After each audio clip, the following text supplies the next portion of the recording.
Hey, good evening, everybody. Welcome to the Majors Live, episode 331 here on TMSNX Radio, themajors.net. I am Adam Hernandez. With me again this week is Dorf down in Fort Wayne. Dorf, how we doing tonight, man? I mean, you're only off by about 150 miles. Oh, sorry. Whatever. South Bend. It's all the same in Indiana. Notre Dame land. There's farmhouse, townhouse, farm, right? Yeah, I just live in a city that wishes it was Chicago and, gets the violence to come along with it. Well, like I said, welcome everybody. We've got a couple of topics to get to tonight. Not quite the layoff that we have been on. 2 weeks in a row, man. Yeah, 2 weeks in a row. That is what you call a winning streak. So, I want to get something. I want to get to a soccer thing first, and I know people are going to sit here and be like, "Oh, soccer, bleh.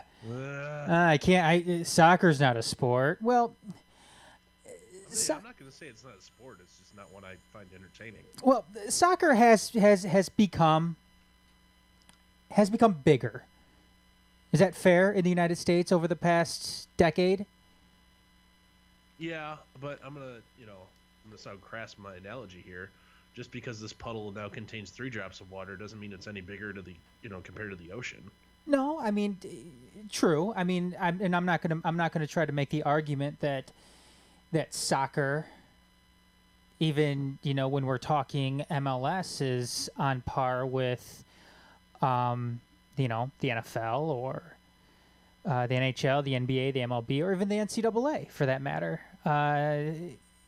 Major League Soccer still definitely comes in what? A distant last. Well, I'm talking in terms of the general professional sports landscape in the United States.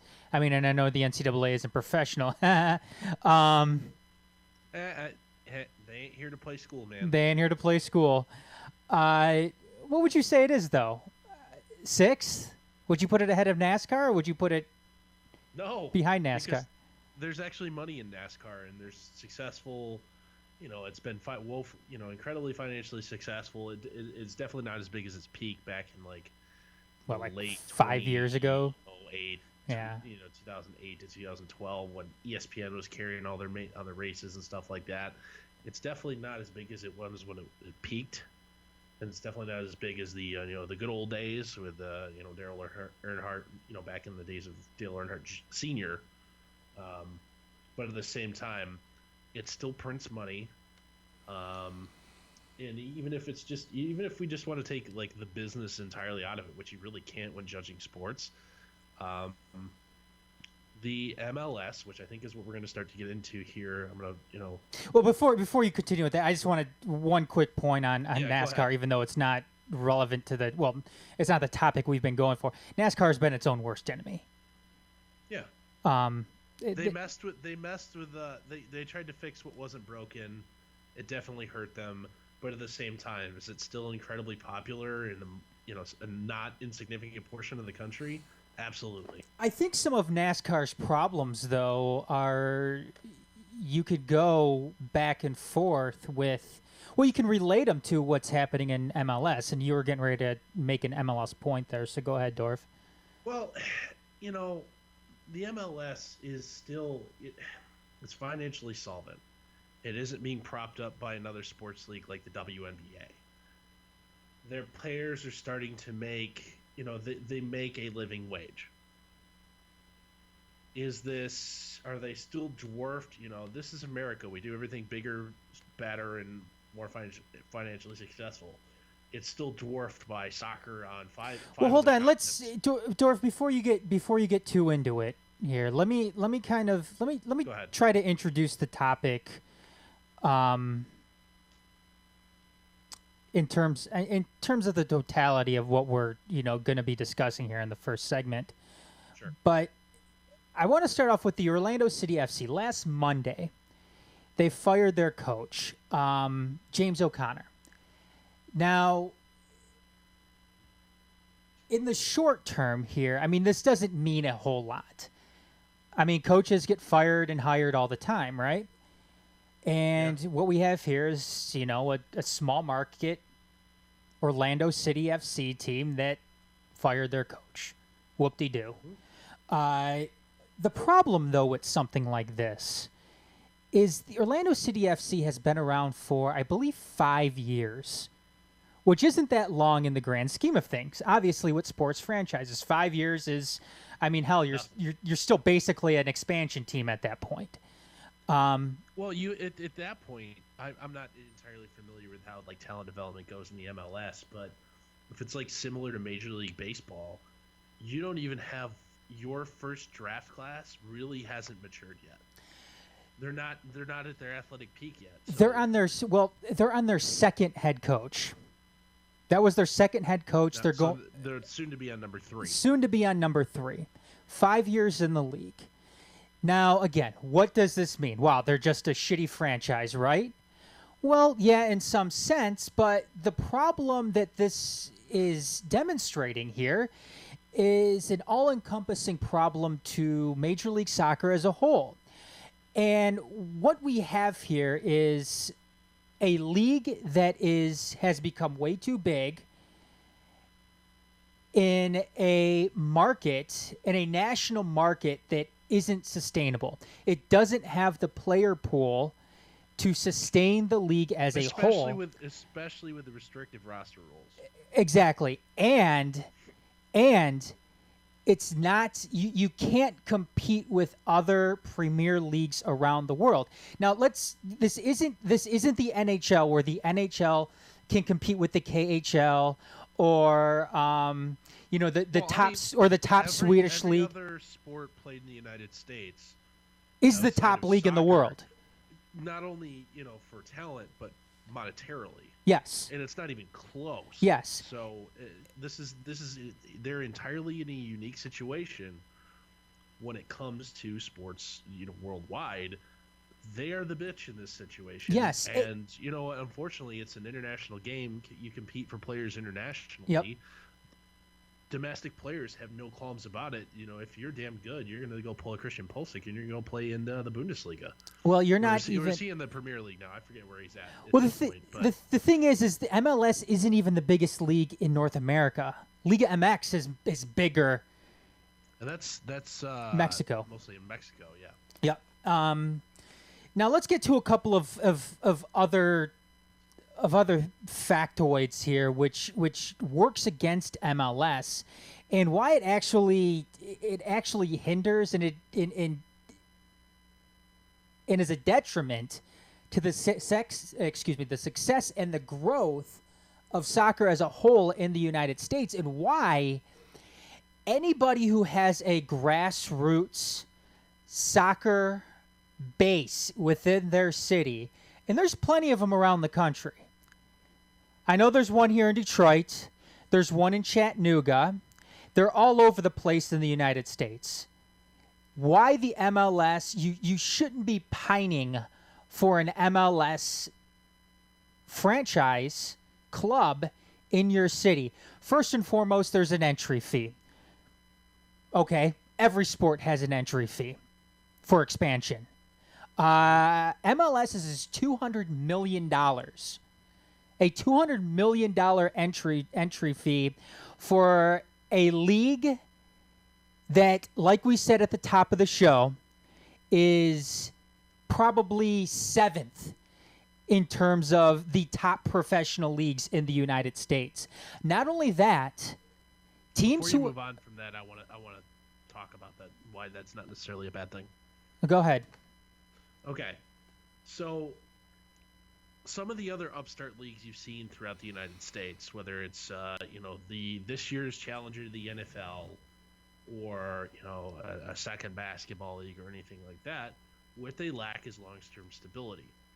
By having a team or an owner or a city pay $200 million as a upfront investment, that guarantees, even at the revenue levels of the MLS, that you're in it for the long haul. So this isn't going to be the Arena League or the AFL here this year, where the league season only lasts half of what it's supposed to, and the whole thing folds because you needed everything to go right to be just break even, and because the investment is not insignificant, you're not going to have an ownership group to say, fuck this, we're out after 6 games.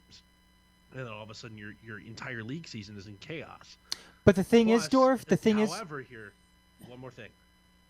This kind of also indicates pyramid scheme behavior, because at the same time, if you're, in order to keep the league financially solvent, are you just kicking the can down the road by taking $200 million here, $200 million there, and that's covering up your giant losses everywhere else, and keeping your league afloat by that new investment money? At some point, this very much either, follows the behavior of a lot of venture capital funded startups, where they have no plan to be profitable. Their plan is to gobble up VC cash and then sell to somebody else when their idea gets big. They have no path to profitability on their own, because they have a nice idea, people fall in love with it, but at the same time, the money will never make sense unless, of course, they get gobbled up by a bigger fish, and that's not going to happen here. However, the MLS, that hasn't changed their behavior.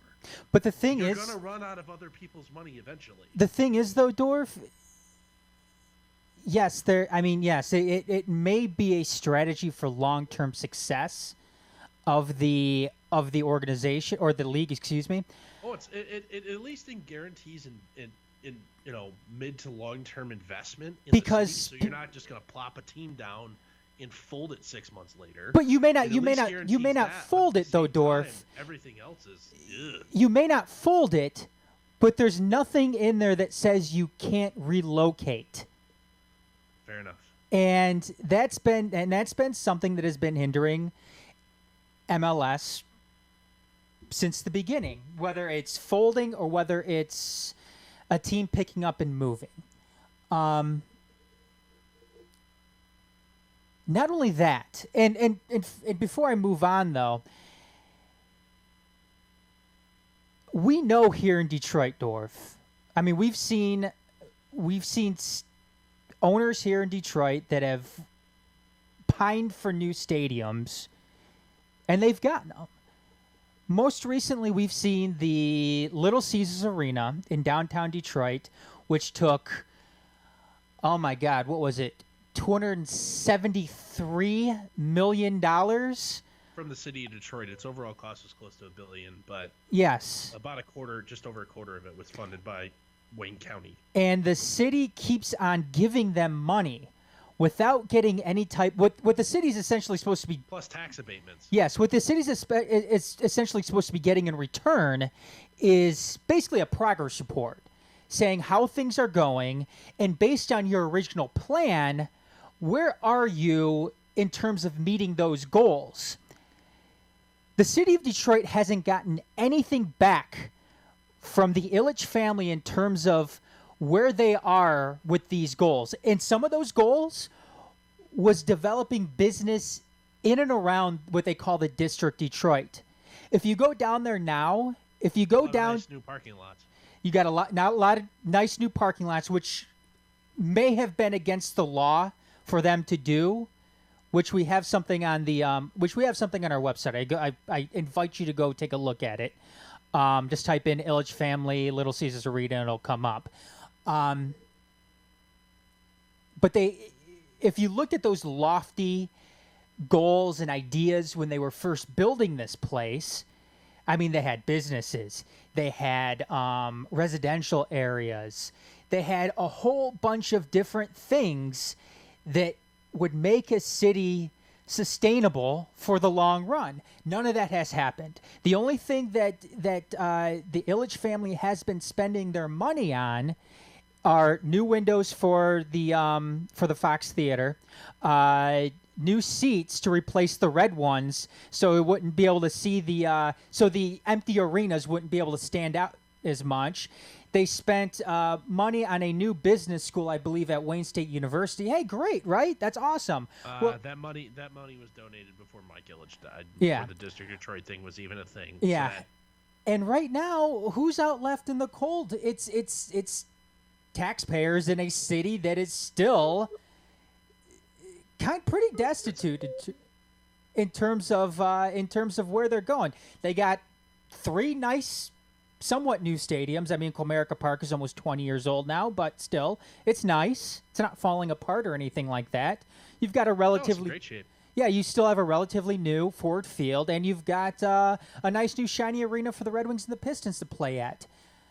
Still, there's nothing in there that is sustainable and that keeps people in the city beyond the nights that any of those teams are playing in the are playing a game that particular day. And what the MLS also requires of these new teams is a soccer-specific stadium. So any city vying for an MLS franchise not only is going to have to fork over $200 million just to get a team that's not guaranteed to stay in your city if you're not successful or you're not getting attendance, but you also need to fork over money, which more than likely is going to come from taxpayers, to fund the stadium that needs to be soccer-specific. So that's, total exploitation of the city, total exploitation of fan bases, because like I said, there's nothing that is going to prevent the MLS or that specific designated owner from picking up and leaving town and going to another city where they think they're going to be able to attract more fans. But it just... Soccer works. The success of soccer, it seems like it has an entirely different formula for success. The leagues are much smaller than what we're used to here in the United States. We see the NBA, we see the NFL, we see the NHL, we see the MLB have a total of at least 30 teams. NFL has 32, the NHL will soon have 32, and the MLB and the NBA have 30. In all of the successful leagues around the world, whether we're talking about Bundesliga, Premier, Serie A, Liga MX, they all have like maybe 20 teams. But at the same time, that's not the way soccer is also set up. They have maybe 20 teams, but they also play, mid-season tournaments against other, whether it's the Champions League or I believe it's the FA Cup that's a team, that's an international event, but there's other individual mid-season tournaments that these teams play against teams from outside their league that you don't see the MLS dabbling into, so it needs to fill its schedule. But that's my point though, Dorf. Is it that they're unwilling to put their people into that, or are they not good enough to be invited? Well, I mean, I don't know about that, because we've seen here in Detroit, we have Detroit City FC. They played a international friendly against Atlas FC, who at the time was 6th in Liga MX. Pretty good. You're a top 10 team. You're on the upper echelon of the league. Detroit beat them 2-1. And Detroit at the time is still semi-professional, amateur, whatever you want to call it. Right now, when they beat them was a couple months ago. They were a semi-professional team playing in the National Premier Soccer League, which is unofficially the 4th tier to the in the soccer pyramid here in the United States. They're going to be going pro next year, and they're going to be in the National Independent Soccer League, which is officially the 3rd tier under the USL and under MLS in the United States soccer pyramid. So I think that it's there. It's there for them to do that. And I know it's there, and I know the MLS has no intention, no interest at all in doing any of this, because throughout their season, they've had no interest in doing business with the USL or doing business with or attempting to do business with any 3rd tier league to actually get a viable relegation system going here. And that's part of the success that comes with a lot of these teams overseas and in Europe and in Mexico and in South America, they have. It's also the relegation system. Is very. I don't want to say anti-American, but it's not something you see domestically here at all. No, you don't. A lot of the reason that people do it, especially I think that you'll never see it with the MLS, is that $200 million buy-in fee. Even if you protected, teams from relegation, if they're an expansion team, you can't be relegated for 6 years. Mm-hmm. Even if you protected them in that fashion. Which Dorf, I just want to preface, Dorf, 1 second. I just want to preface that they're actually still thinking about having that Super League in Europe where they would combine, all of the top leagues, whether you're talking about La Liga, whether you're talking about like Chelsea, Juventus, Arsenal, and putting them all in this league and having a like a relegation protection for them. But go ahead. Well, it hasn't happened yet, though. It hasn't happened yet. Yep. So you're never going to see that because the revenue model for the MLS, even currently, in that first 6 years, there's no chance in hell you make back your initial investment. So if even if they protected you for a decade, which at that point, like, why even bother with relegation? If you have your league's going to be protected every year, it doesn't have to play for anything.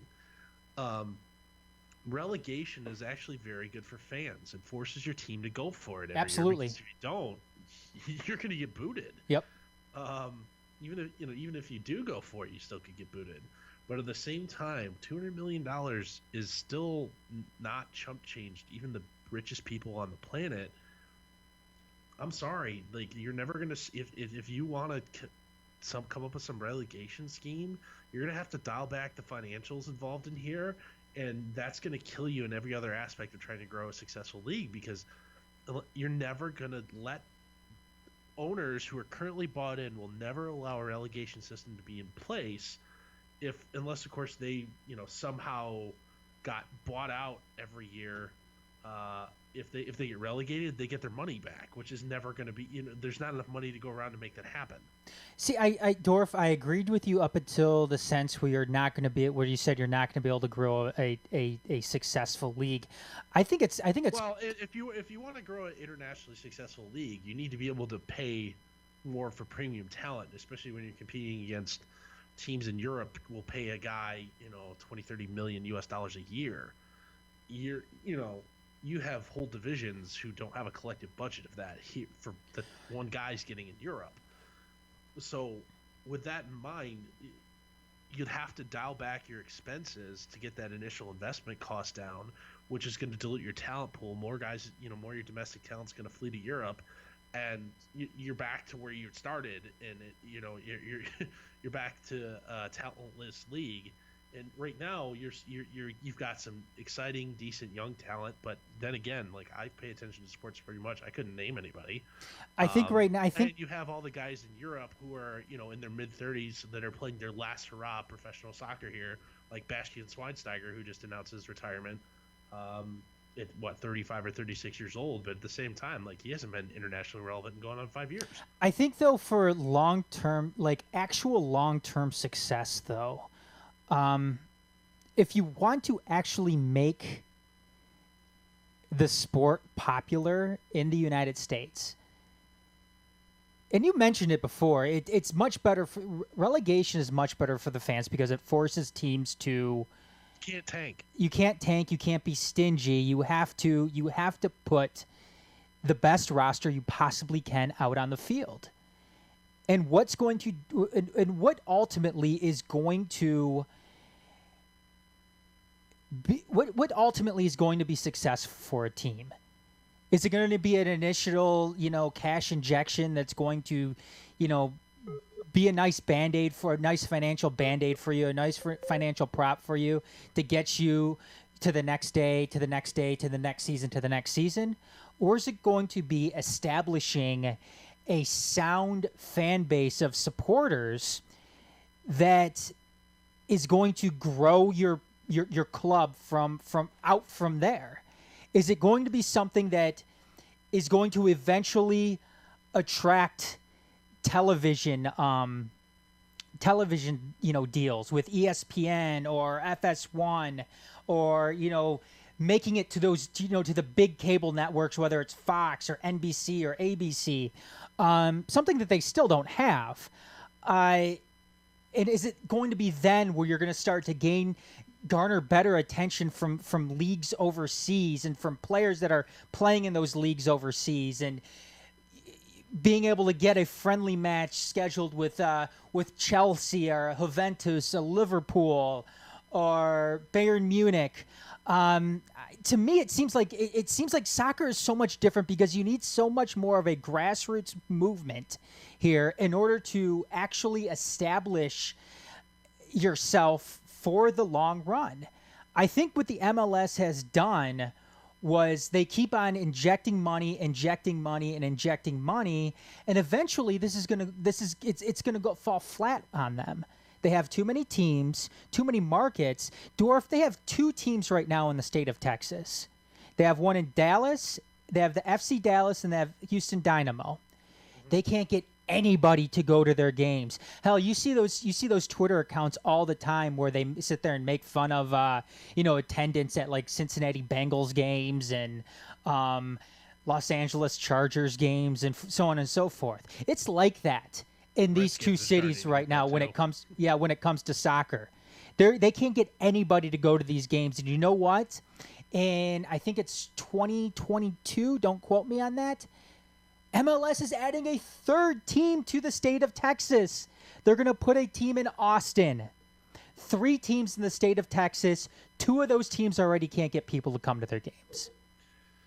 So the revenue model in the United States, what makes and breaks a league when it comes to, it's not getting on TV, it's having multiple bidders for your TV contract. Why NCAA football is so big, why the NFL is so insanely profitable, why Major League Baseball, despite a decline in popularity, has never been more profitable, is the national TV deals. The WNBA, it's on national television. Well, it's quite frankly, I think it's because the NBA said in the condition to getting our big games, you got to put them on TV. Yeah, it's quite possible. Because the NBA is investing not an insignificant sum into the WNBA every year. Yeah. They are, yeah. Nobody is sitting out there and bidding on putting MLS games on TV. They'll put them on TV if there's nothing else going on. Which means you have absolutely no leverage when it comes to like the MLS negotiating with the major TV networks. Because you know what? If we're going to put soccer on our airwaves, which is already a sketchy bet in the United States from a macro perspective, I want to put a Premier League game on. No offense, more people will watch it. I'm not gonna bother putting I'm not gonna put a Tuesday night Toronto FC versus Houston Dynamo game on because you know what? I'll get more people watching a rerun of a 30 for 30 on I don't know. You pick a topic. The more people will watch that than a live soccer game. But you're right. I mean, you're right though, Dorf, because I've already paid for the 30 for 30. I don't have to pay for that broadcast rights. Every weekend, you will see while it's in season, you will see a Premier League game shown on NBC. I think FS1's doing a Premier League game in week or 2. Well, they probably do. I think they do Bundesliga. FS1 doesn't have the. You're right. Still, large European league. But NBC, not NBC Sports, but NBC is showing a Premier League game, usually Saturday and Sunday. It's their big game of the. Their 2 big games of the day. It's Saturday. It's Saturday morning. Before everything gets going, and Sunday before football. Yep. But again, though, you still need fans. You still need people that are going to be willing to watch those games. If ratings tank, then they're not. It doesn't matter. It doesn't matter what contract they give you. They're not going to be giving you another one if you're not bringing in the ratings. In order to bring in ratings, you still need to bring in fans. You're not going to get. ESPN paid $1 billion. It pays $1 billion a year for Monday Night Football. $1 billion for one game a week.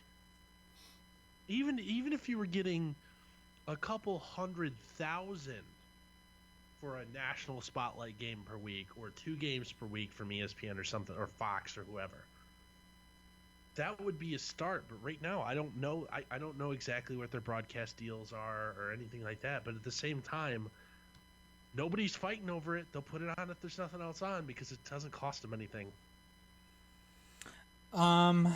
Before we move on, I just want to say St. Louis beat Atlanta today or tonight in the NLDS 13-1.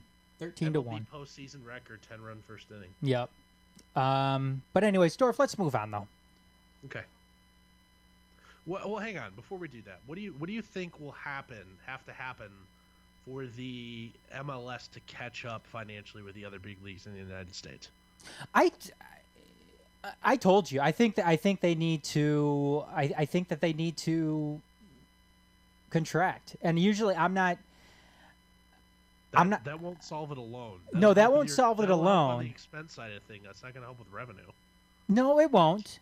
I think they need to grow much slower. I think that they need to become a smaller league. I think that they need to. So, do you think there's any credence to the idea that I floated that the only reason they're expanding is because they need that $200 million injection of capital every year? Probably.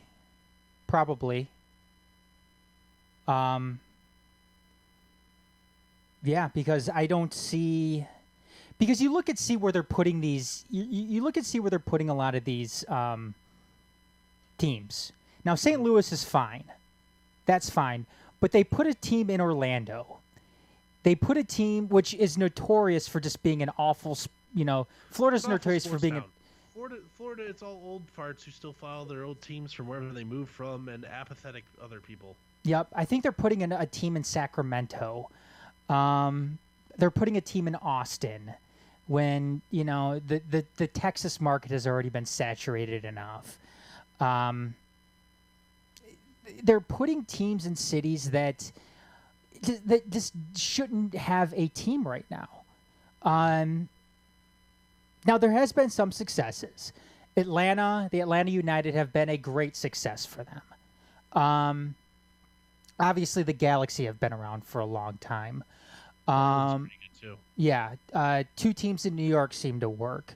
They put another team in Los Angeles again, LAFC, after Chivas USA folded a few years ago.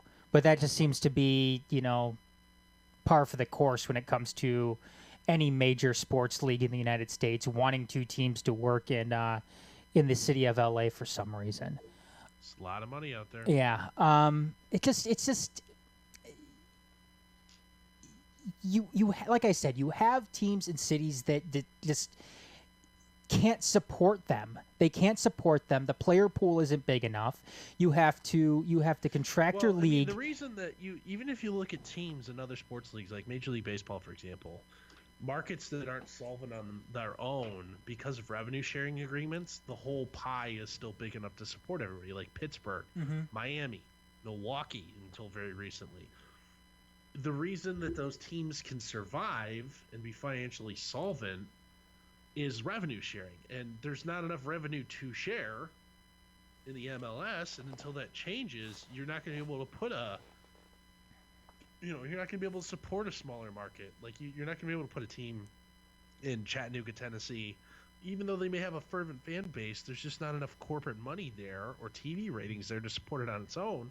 Unless, of course, you've got the teams in New York and the teams in LA have so much money that they don't know what to do with it, and there's some sort of revenue sharing program, you're not going to be able to grow a large 30 or 30-plus team league. You need to, like you said, contract it down to, 12 to 18 premium markets and just invest. And quite frankly, I think the spark that you would need is, this next generation's, international superstar like Cristiano Ronaldo or, Lionel Messi saying, F Europe, I'm going to go play in the United States in my prime, and they'll have to find a way to pay a competitive international wage for it. That might, and maybe a couple guys simultaneously, that's the way you get the world to start taking your league seriously. That's how teams will start bidding to put those guys on your television screen. That's going to happen, And the way the league rules are now and the salary structure, there's just no way for that to happen. That's why, Dorf, I really think that they need to go smaller with this. They need to do it the right way. I think you need to have an agreement with the USL in order to have a sound relegation Even if you system. just made it some sort of, even if you just give up on relegation and make it some sort of minor league affiliation agreement or something like that. Well, they kind of already do have that with I think I like the idea of relegation just because it's more traditional to soccer.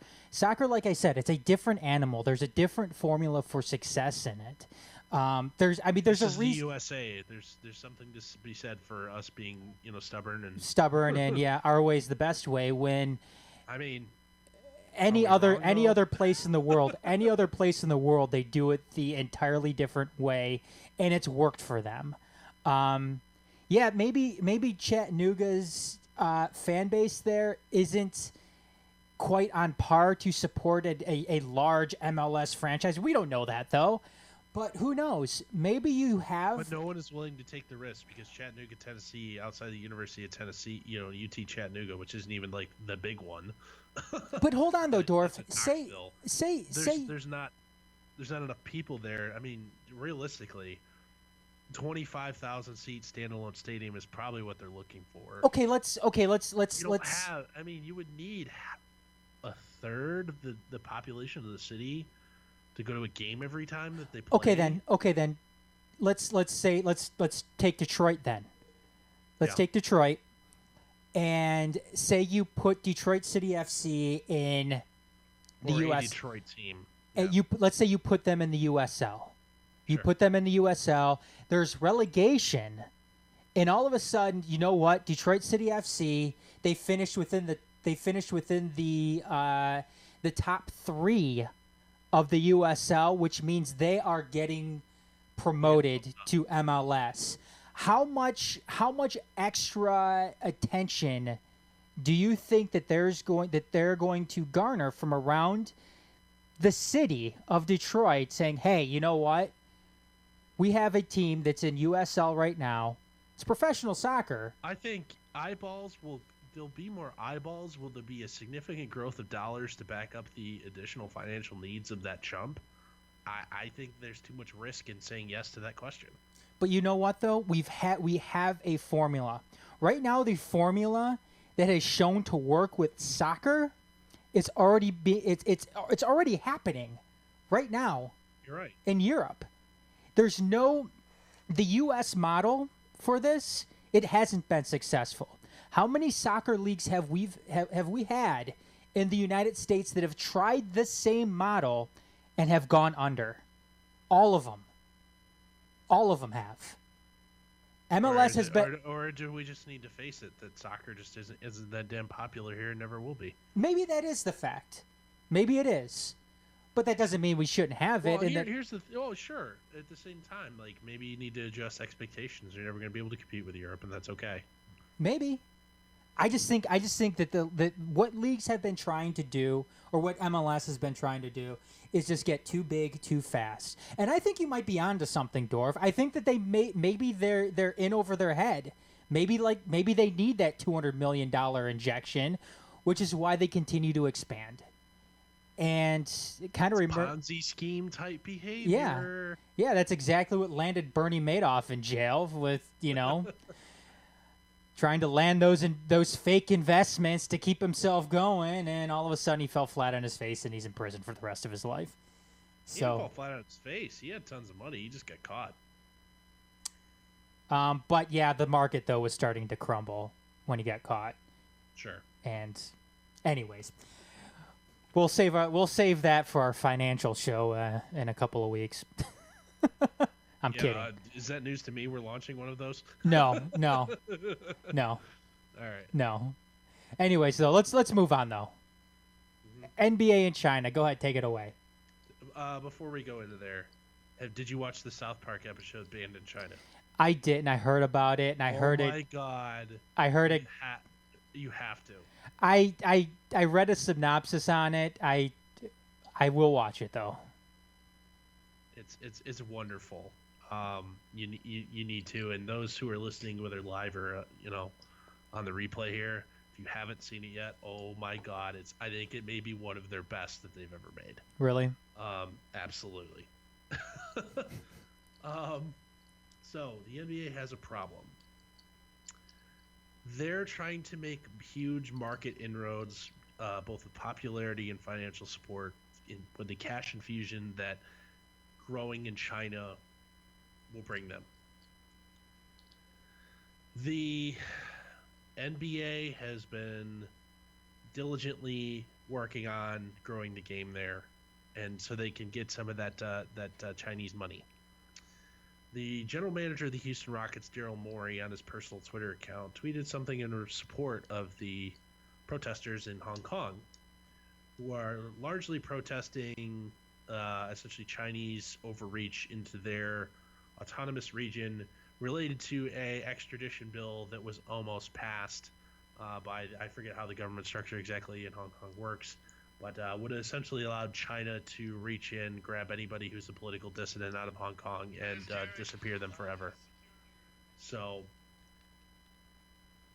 there's lots of violence, lots of street protests have been going on there for several months now with no end in sight.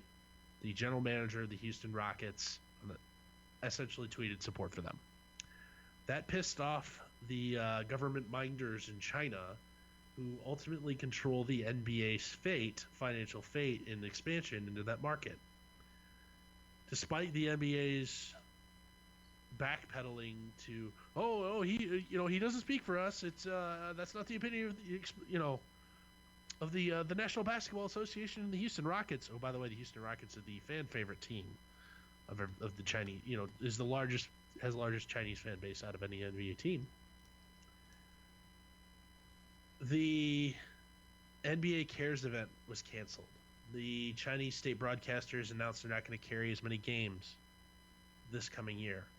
And realistically, the tweet, a conservative estimate, cost the NBA as a whole $1 billion. Ruh-roh. This isn't the only time a major cultural institution in the United States, especially recently, has cucked for the good old Chinese dinero, but this is just the latest and most egregious, where specifically some of the more politically active and politically vocal coaches in the National Basketball Association, that's being Steve Kerr and Greg Popovich, had absolutely nothing to say about it. They've gone silent. And the Donald has called them out by name. And, in typical Donald fashion, it sounds like a third grader wrote it, but he ain't wrong.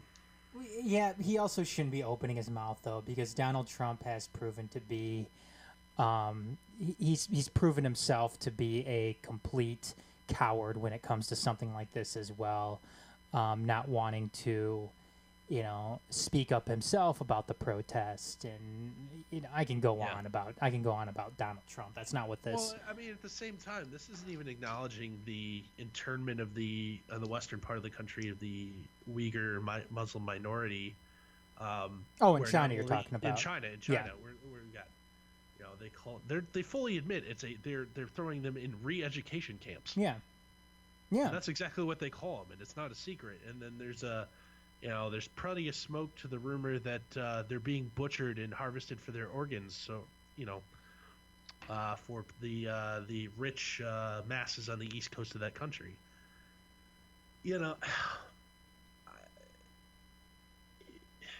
Well, I mean, this isn't the first time. I know our next Politics of the Empire show is actually going to focus on this issue from more of a political perspective, but this isn't the first time major U.S. business has essentially zipped its lips or bent over and took it up the butt to make money in a foreign market. And from a business perspective, I understand it. You're trying to maximize profit, and that's the way to do it, because if there's one thing the Chinese have, it's a lot of money and a lot of eyeballs and a lot of potential future fans and customers. I understand that, but God, can we pick better people to go after their money, so I don't have to? I think the NBA is right from a business perspective, wrong from every other perspective on their behavior from this front. Why? I can't blame them from a financial perspective for doing it, but that doesn't make it right. Why do we always have to sit here and worry about the money involved? Why do we always have to be a business, man? Why do we always? Yeah, it's a business, but is the NBA not going to be around if they don't do business with China? Can't these leagues? They will be fine. Can't these? Chinese, they will be not as fine as they would be with it. Can't for once, whether we're talking the NFL, whether we're talking the NBA, actually do the right thing here, and not have. Well, the NFL hasn't tried to, hasn't cucked itself for China. I mean, the entertainment industry's been doing it for years. Well, I don't want to get into an NFL argument or anything like that, or NFL debate, but it just everything. It's just sickening to see how the NBA is willing to essentially cannibalize one of their own in order to appease somebody over money. And it's not like Daryl Morey sitting here. Hold on. It's not like Daryl Morey sat there and took a shot. He's like, "Oh man, Chinese basketball stadiums are total, they suck. I can't believe we have to keep on going over there and playing there." No, he took a shot at China in the shitty situation that is happening in Hong Kong right now. He is bringing light to that. He is bringing light to a humanitarian situation that's happening in a foreign country, in a country that you're currently doing business with. Now, to me, that's the NBA becoming embarrassed, putting their tail in between their legs and not wanting to address the issue head on. And it's just, I'm sick and tired of seeing leagues take the pragmatic, taking the safe, taking the, whatever's best for business. How about what's best for humanity? And I know humanity doesn't write the checks and doesn't pay the bills or anything like that, but for fuck's sake, can't we just once as a civilization just do the right thing without money having to become involved with something? Money's always becoming involved with every single fucking step of the way. It's becoming so fucking sickening that you're gonna actually have a league sit here and turn their back on a GM who's making a moral, taking a moral stand against something that, quite frankly, shouldn't be up for argument. Well, here's another thing. It's not just the NBA that's kind of taken the fall in this one. ESPN put an all-staff email saying none of their on-air talent is allowed to talk about it. And that's not surprising because ESPN are the executives there are the biggest bunch of pussies you'll ever see. It's not journalism. It's never been journalism. It's sports entertainment television. And at the same time, they're there to help. They make money by making the leagues money. And the last thing they want to do is hurt that overall pie there, because then their piece gets smaller too. There's a reason you didn't see them. You really haven't seen them go after the NFL for being terrible with players in retirement. You haven't seen them go after the NCAA football for their corruption. Not necessarily corruption, but how much revenue there is, and you can't tell me there's not enough for some sort of player compensation. There's a reason they haven't gone to bat for all those social causes. And it's because money. And Adam, I know you're not this naive, but money, whether it was physical dollars or treasure or whatever you want to call it, has always made the world go round. Yeah, and we're fucked. We're fucked because we're gonna keep on becoming cannibalized by that. Or here's another thing: do we as the United States, need to encourage our companies and our leagues to take a moral stand and say, you know what, I don't care that that there's a billion people in China that would be fans of our stuff. I'm sorry, until they get their shit straight, we don't care about their money. And we need to, especially when companies that are publicly traded, where you potentially are a stakeholder in it, or you as a fan, even though you don't have an ownership stake in a team, do you need to tell your teams loud and clear, I will no longer be a fan of yours or a customer of yours or a shareholder of yours if you do business there. I'm sorry. This is just, this is the equivalent of doing business with Nazi Germany. I'm sorry that, I cannot be associated with you because I find the Chinese this morally repugnant. And until there's enough of that going on where there's the financial incentive is flipped, you're never going to see this happen. People are going to, at will, chase after the Chinese dollar because it doesn't hurt them at home. There's a rule in business. Take care of your backyard first before you worry about expanding internationally. Dominate your own backyard. And if their domination over their own backyard starts slipping, then they'll have to pay attention to it again. And they're smart. They'll figure out why their grasp is slipping.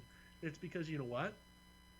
We, the people of the United States, I would argue, are immoral people. And you know what? This is a bridge too far. I'm sorry that, we're not okay with you doing business in China or with, I don't know, some of the oppressive regimes in the Middle East. You pick. Is that what we're going to see here? I mean, can we have? No, because here's the thing: the biggest whiners and complainers. Now, this NBA recent scandal here is a very, very, very interesting test case going forward. This is really the first time that, let's call them normies, your mom and your dad, probably are aware of this. There's the let's call it the politically aware, the socially aware folk have been aware of this kind of crap since the history of ever. This is the first time the normies this has come across their plate. If they decide to take a stand and say, yeah, I like a lot of the, let's call it normal fans of the NFL with the Colin Kaepernick kneeling thing, I'm going to spend my Sundays elsewhere.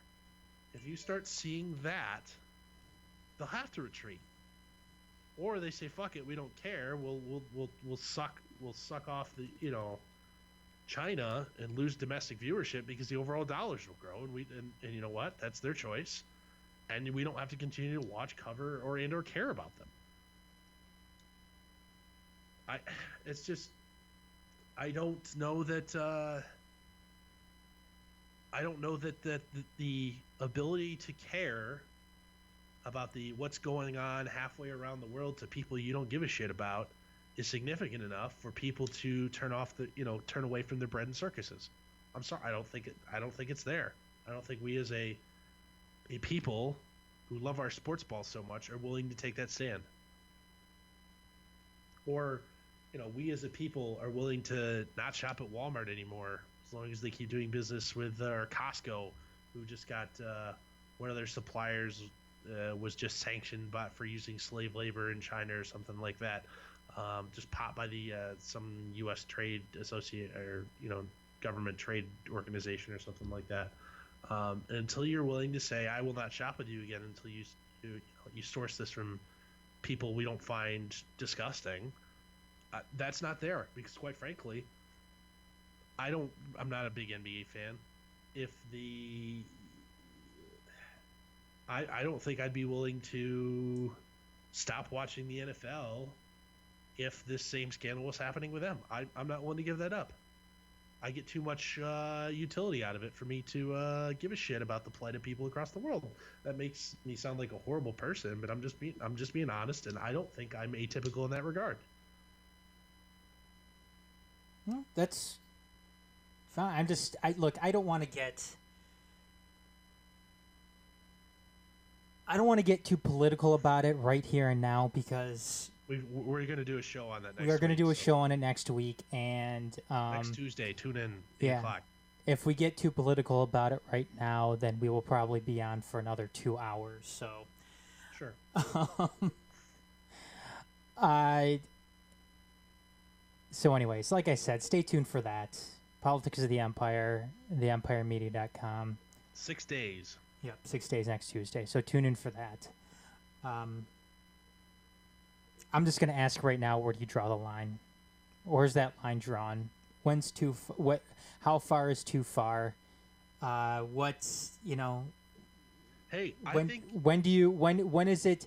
When is your bottom line no longer a factor in your in your moral decision making?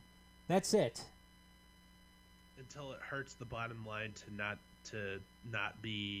care about it. And if that's the case, We're then so far away from that. and if that's the case, we're going to continue to be fucked, and we're going to get fucked even more Or here's the other thing. as we go on as a society. Dorf, I'm not saying you're wrong. I'm not. I think you're The other right. thing, stop subscribing moral leadership I- to big business. I think you're right, Dorf. But I also think that's the problem. And like I said, I don't want to. Or even figureheads of big business. I don't. Well, hold on, Dorf. I don't want to get too political. I know where I stand on this. Well, we're Where I. I'm sure an hour and a half on it next Tuesday. Yes, you know where I stand politically on this. I know where you stand politically on it, and we're not gonna get ourselves anywhere on trying to debate that out.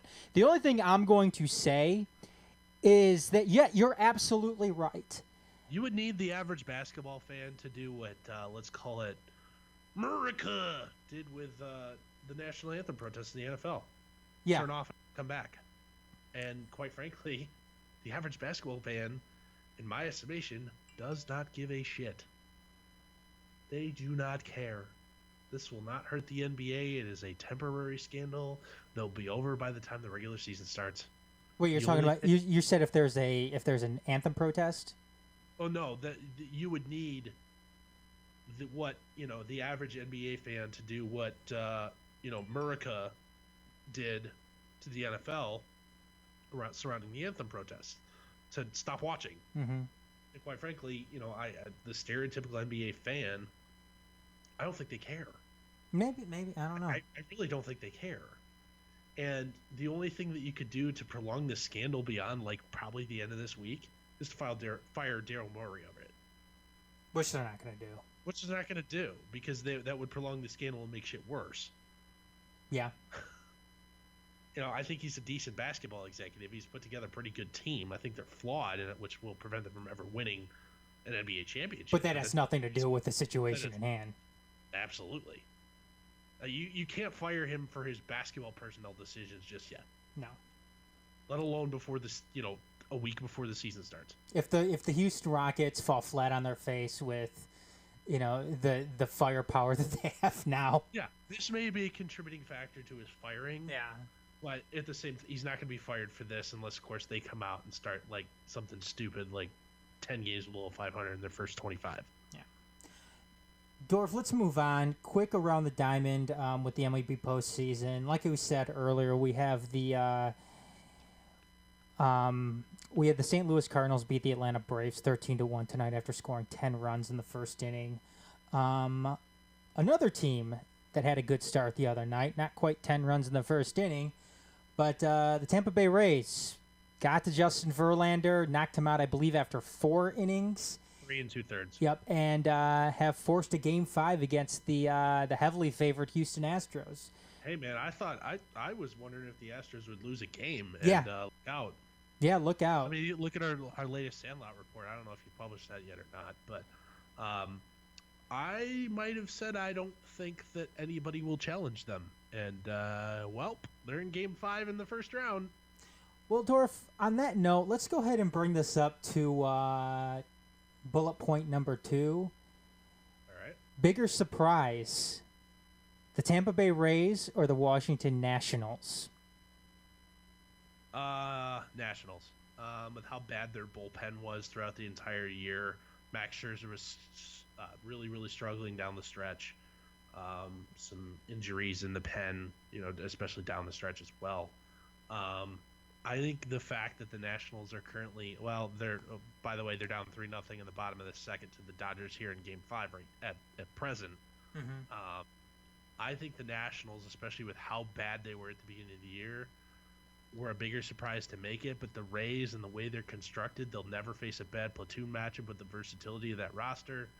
I'm not surprised that in a 5-game microcosm, that they're able to hang with the Astros. If they played 162 times this year, I wouldn't doubt the Astros win 100 of them. But at the same time, it's a best-of-5 series. I think they can hang, and as they obviously have, and it's a do-or-die game tomorrow night. Yeah. Although, it's Garrett Cole versus Tyler Glasnow. If you're a Pittsburgh Pirate fan, are you puking? Well, we're Detroit. Detroit. You had both those guys in the same rotation. Well, we're Detroit Tigers fans, and we've seen plenty of guys. Finally, it's not us mentioned in the. I mean, we still using that same sort of reference. I mean, we still have Justin Verlander. We have still alive too. What was that? Hey, Max Scherzer, Anibal Sanchez. Yep, Anibal Sanchez pitched the other night. He's not in there anymore. The Twins aren't in there anymore. But yeah, there's been plenty of Detroit Tigers making their headway. And we had Dave Dombrowski win a World Series last year. Last year, yeah, and he got fired the year after. Yeah. God damn, man. Anyways. By the way, the guy who led the second in the National League in homers, and Eugenio Suarez, you gave away for a rental. Oh my God. By the way, was the worst qualifying starting pitcher in the league. Yeah, the Tigers gave up Eugenio Suarez. Was it Justin Crawford for Alfredo Simon? Crawford, who never made it above Double-A, was the first round. Yeah, Jonathan Crawford. Yep, for Alfredo Simon, who had a good half season, and that was it. Yeah, he had still ended up with an ERA over 5. Yeah, fuck. Yeah, thanks, Dombrowski, for that one. Next up, the Yankees disposed of the Twins in 3 games. Dorf, I don't think this is surprising at all. Nope. No. Twins didn't have the elite pitching to hang in the postseason. Nope. They can mash with anybody, but unfortunately, pitching wins games in October, and they don't have it. Nope. I know a lot was made about them starting. Oh, by the way, the guy Randy Dobrinick, or however you say that, started one of the games there in that series. Former Uber driver, also came out of that United Shore Professional Baseball League, which is started out there in up in Michigan there, and it's not Lake Orion, is it? Where that has a team up there. It's Jimmy John's Field. Where's that at? What league is it? United Shore Professional Baseball League, so that semi-pro league that's based. It's not Lake Orion. Where is it? Oh. It's at 59 and it's not Sterling Heights either. Hang on. I'll get back to you on that. All right. And one last thing here. Joe Madden looking more and more likely to join the Angels. I don't know what you think about that, Dorf, after you predicted him to go to the Padres. Do you still think he's going to make it to the Padres, or do you think it's going to be the Angels at this point? I think it's all about the money. I think the Angels can probably offer him more money. I think the more promising team in the next 5 years is the San Diego Padres. However, you get to manage the best player, arguably, potentially in the history of the game, while still in his prime. I think that's a pretty attractive opportunity as well. And he doesn't want to manage for that much longer. He said 5 years tops. Sorry, that's where it's out. Where's it out of? Yeah. Where's it out of again? Utica. And say the name of the league? Utica. No, say the name of the league. United Shore Professional Baseball League, so USPBL. Okay. You don't remember that. Okay. Well, that's fine. Anyway, it's a semi-pro league that's based out of Michigan. He was pitching in that last year, and oh, by the way, he started a game in the Major League playoffs this year. It's quite the step. Talk about a promotion. Talk about a promotion. See if they had relegation in baseball too. Like $20 to $100. Yeah, the first one to make it to the pros out of that league, by the way. Oh, good for him. And to wrap up the around the diamond, Joe Girardi interviewing with the Mets and the Cubs. seems like the Mets maybe is a I would formality rather at this point. I think he's going to go to the Cubs, though. He played with the Cubs. Did he play with the Mets too, though? I don't think I know so. he played for the Cubs. I think Chicago is a more attractive job. You still have a nice core that you can make a run with. I don't know what to think about the Mets. No, neither do I. I mean, you have one of the more exciting young players in Pete Alonso. You've got some really nice pieces there, but at the same time, Got a couple of pieces in it the seems like rotation. seems like I mean, they've already peaked. Yeah, but you Farm still. system's pretty empty. You've got the ownership is relatively cheap for the market size. I don't know, man. I don't know. And you're still dealing, think though, with that New York market, too. With that New York yeah, media market. you're still second fiddle. Still second fiddle. Second fiddle. Whereas if you go to Chicago, you are I don't- top team in the city.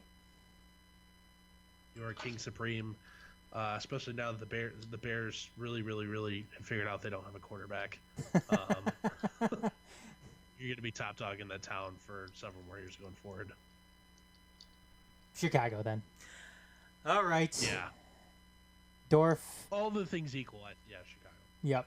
Bitches and badasses. Do you want to go ahead and take your badass first? Sure, I'm going to go Green Bay Packers running back Aaron Jones running for 4 tutters this week. Kind of his coming out party. Late round pick, 5th round out of UTEP, I believe, is where he went. Small school kid. Beat out a guy in the same draft class that was picked ahead of him. Turned out to be a pretty nice player, and as Aaron Rodgers' career kind of winds down, he may be the guy that is able to be a bell cow back for them and kind of carry the load to take a little bit off of an older guy's shoulders. All right. My badass this week is Anthony Mantha. 5 goals to start the season, scored 4 the other night. All 4 goals for the Red Wings against the Dallas Stars. Scored the game winner, I believe, with About time. under a minute to play. So yeah, Anthony Mantha was a scoring machine the other night. And the other night, good news was somebody outside the top line ended up scoring a goal for the Red Wings. Bad news is that was the only goal of the night, and they ended up losing to the Anaheim Ducks 3-1. So, what are you gonna do? They're still 2-1 on the young season, so whatever. Hey, I still think they're a bottom 6 team in the league. So whatever. Oh yeah, me too. I think they're. I predicted them to. There's plenty of losing still to come. Hey, I predicted them to be a bottom 3 team in the league this year. So my expectations still aren't high. So yeah. Anyways, bitch, go ahead, Dorf. My bitch is going to be Antonio Brown posting on Twitter. Well, the Patriots still got to pay me, so they might as well play me. That ship has sailed, buddy. You will never step foot on an NFL field again. Oh. And you have no one to blame but yourself. Because not only you were a locker room cancer, now you're allegedly a raper. So yeah, the league will not touch you with a 10-foot pole. Your talent is no longer worth your baggage, sir. Good day to you. He's going to Central. Does he have any NCAA eligibility left? Oh man. I wonder if we're going to see him at any Chips games going forward. Fire up Chips. Oh, did you hear about? Oh, by the way, so I should also include the fact that in the deposition in these pending civil court case between the apartment complex that he threw that furniture out the 14th story window of, he behaved like a spoiled child in the deposition, and that's essentially the attorneys for the luxury apartment complex that was located in have essentially gone to the judge and say, this guy's fucking taking it seriously. Can we just get a judgment here, please? I did and not they'll probably know. get it. I didn't hear that. Yeah, they will probably. Wow. Yeah, guy's a dirtbag. I believe in the official court filing, the word petulant child was used. Oh, well, yeah, I'm not surprised. Not surprised. I'm going to change my bitch. I'm going to change it to ESPN after, them be bitches once again when it comes to their NBA coverage. So yeah, ESPN, no surprise there, for their stance that they're taking with that whole thing, like what they've done in many other times before. So nobody should be shocked by this. They did it during the Jerry Sandusky thing. They did it with anything related to Texas football. If they hadn't just spent the last 3 years essentially being the Orange Man Bad Sports Network, I wouldn't give them shit about it. But they've been very domestically politically active, and all of a sudden there's a geopolitics thing that they can take a stand on, and they're silent on it. It kind of it definitely tells you where their priorities lie. It ain't social activism. It's all about them dollar bills. Yeah, they're cowards. That's it. Anyways, Dorf, did you have anything else you wanted to add tonight? I think that's it, man. All right. Well, that's going to do it then. This week's show.